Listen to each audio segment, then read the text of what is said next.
group at Centennial United Church in Stayner, Ontario. Because we live in a rural area and many of our church families are involved in farming, including some of our Sunday school, we were interested in the work farmers do, the challenges that they face while farming, and how farmers in our area might be impacted by climate change while at the same time working to protect the environment. We wondered what they thought about organic farming, since we hear so much about it being better for us and for the environment. We also wondered what the impact of all the development we see in our area might be having on farming. So, we decided to interview local farmers, to hear their views, and to learn more about what they do. Hi, my name is Kelly Colquitt. I'm Alinda Irving from Centennial United Church Youth Group in Stayner, Ontario. I have with me today Brian, Anita, Caitlin, and Lucas Dunlop of Dunlogan Farms in Stayner, Ontario. I have with me today Heidi Sterenberg of Rural Roots Nursery and Edwin Sterenberg of Cashtown Dairy Goats in Clearview. Thank you for spending time with me today. Can you tell me a little bit about your farm and what you produce? Soybeans, azuki beans, white beans, and wheat, and chicken. I run a small greenhouse where we sell bedding plants and vegetable seedlings and hanging baskets and things like that in the spring. And then in the summer we produce vegetables and cut flowers. We produce goat milk. We milk about 500 goats over here, and all the milk is being picked up and being made into cheese. So. What do you love about farming?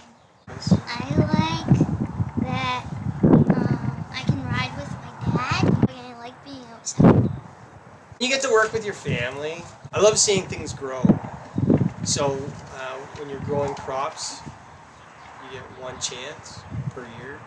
I like the challenge. I like to work, like I said, I would like to work with animals. You get to set your own hours. It's, it's nice and, well, I wouldn't say relaxing, but I mean, I really like the work. I really like following the seasons. I really like that there is a time for rest and there's a time to sow and there's a time to weed, but no one time lasts very long and then you're into the next time. So by the time you think I can't plant another plant, it's time to turn your attention to weeding, and then when you think I can't weed another plant, it's time to turn your attention to harvesting them. I really like following the seasons in terms of what's blooming and what flowers are growing and what's happening in nature, and I really like eating seasonally. And I really like that it's physical work, it's outside. What challenges do you face? Manpower, I think, is probably number one. And we're fortunate, we have very good help here, but I think most industries right now, that is a concern going forward in the future. Mother Nature, yeah, that's always a big challenge. We have a small window to work in. Knowing our own limitations a little bit and that you can't just work constantly, you have to find a little bit of balance. Every day is a new challenge. It's either a new pest or it's a new bug or it's something new is happening, but that's kind of the part that we like, is the problem solving and making it right. You know, the ever-changing weather and markets, I guess, the pricing of your product. Are you an organic farmer? Please tell us why or why We're not. growing birds for Swiss Chalet, a 5-pound bird, and they're antibiotic free. We use pesticides and commercial fertilizers. I'm just going off of memory, we're growing 262% more food between now and what we were producing in 1950, and using 2% less crop inputs to do so. There's a lot of discussion around non-GMO and organic, and there's a lot of data that shows that if we were to all grow organic crops, we would lose 2 to 3 billion people because there wouldn't be enough food to support feeding everyone. I'm a conventional farmer, so I do use herbicides and fertilizer, and we do use antibiotics in our livestock. The choice I made for that is, first of all, the bank didn't really want me to be organic because it was not a very certain market. It's very risky. And a very small market too. Like, a lot of people want to get into organic goat milk, but the market is very small. So that's why I decided to go conventional. And also because our land base is fairly limited. We only have 100 acres here, and I got to grow enough feed for 600 or 700 goats. So we need to use fertilizer and herbicides to make that happen. We use no conventional pesticides or insecticides. We use a very small amount of conventional fertilizer on our seedlings, a very small amount in the spring, and the rest of it is we use green manure, so when we plant a crop and till it in to add fertility to the soil. Also very lucky to have a stable source of goat manure that we can compost and add to the soil. It's sort of a privilege to be able to farm the way I do, though, and the only reason I can farm the way I do is because Edwin has a milk check once a month. Have you made any changes to your farming practices to reduce your environmental impact? We also use cover crops, minimize erosion and hold nutrients back, so there's a lot of improvements that we've seen over the years. There is a on-farm recycling programs for all the plastic containers. Using auto guidance on the planting and the custom application equipment. There's section control, so there's no overlapping, so we're not planting extra seed or placing extra fertilizer or spraying extra. One of the things that I've been adapting pretty early on is to not work my soil in the fall, because the land's kind of hilly around here. So if I would plow it up in the fall and we get a big melt in the spring from the snow, all the topsoil will actually wash out. So that's what I do to prevent from that happening.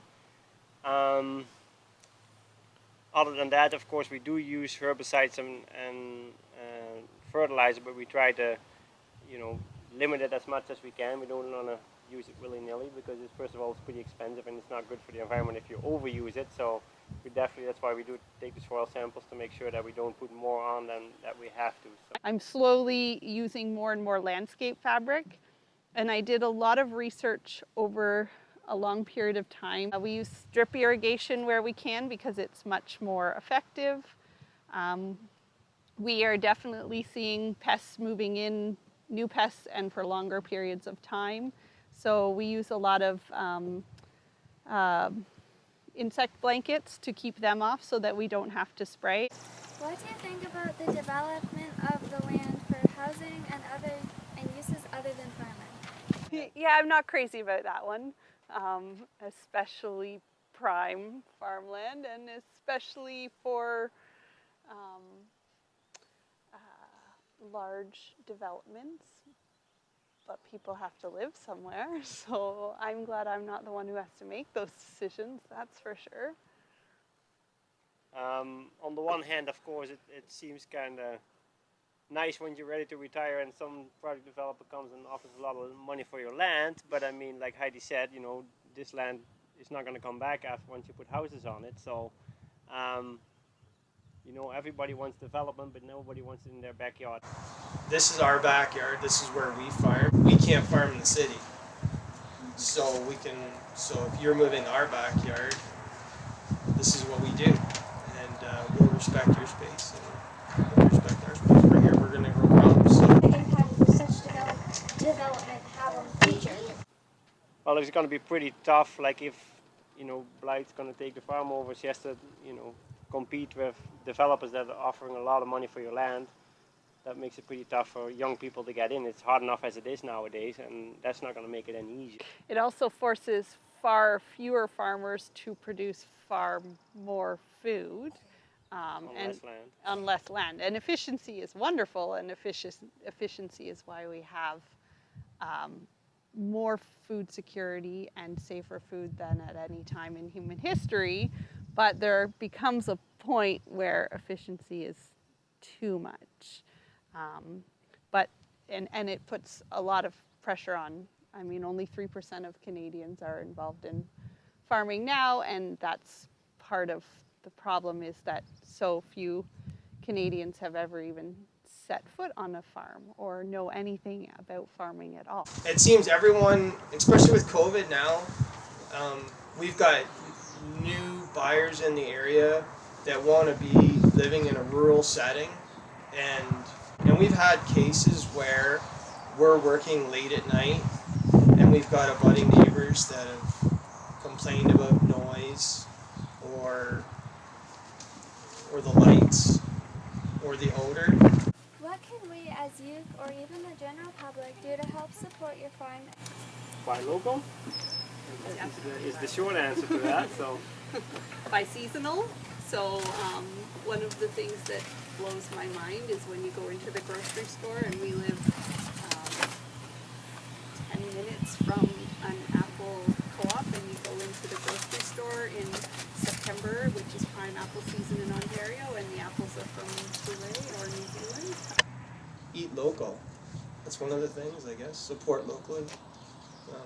That 50-kilometer radius seems to be a good thing that's catching on right now. Thank you to the Dunlop family. Thank you, Heidi and Evan, for your work in agriculture, and thank you for taking time today to share your insights with us. You've given us a lot to think about. Then, when the interview was over, we got a tour of the farm with Blythe and her cousin Bethany. We're gonna just show you the babies. Then we'll start with the biggers. Sometimes it's a little stinky, and sometimes I need to pluck my nose.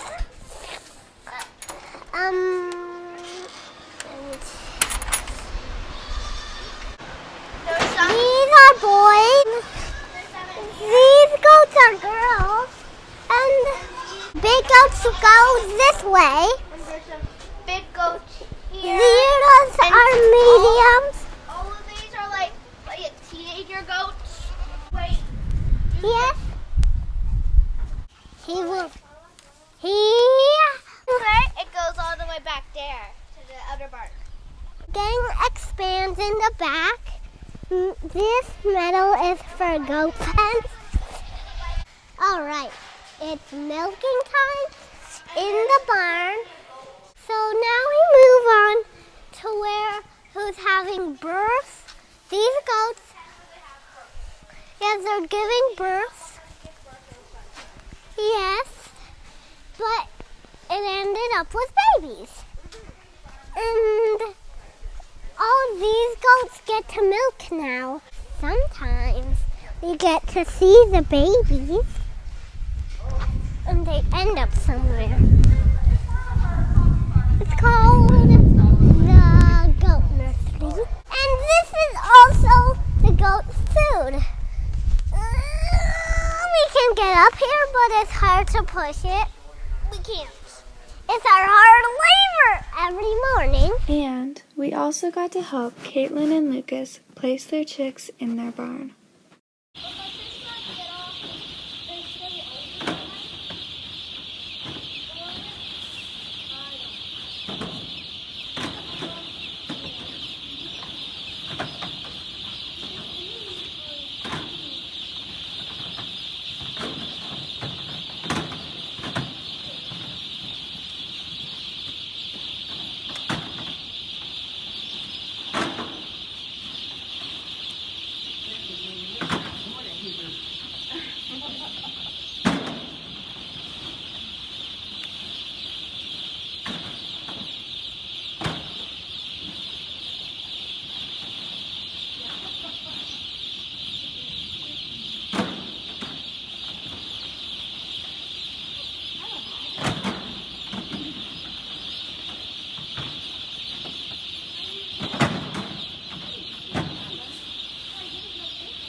These are my chicks. We have 25,500 of them.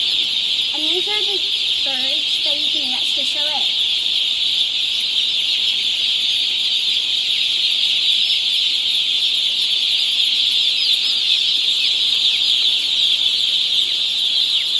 We learned a lot from these interviews with our church families. We were surprised to find out about the financial implications of organic farming, and that it might be a privilege few can afford. We discovered that there are many other ways farmers are working hard to be sustainable and protect the environment. We were encouraged to discover that helping them in their farming endeavors can be as simple as buying local. We thank you for watching and offer you this food for thought to start your conversations. Take some time to share some of your experiences on a farm. What are your thoughts about organic versus conventional farming and our environment? And how do you support farming and farmers in your day-to-day lives?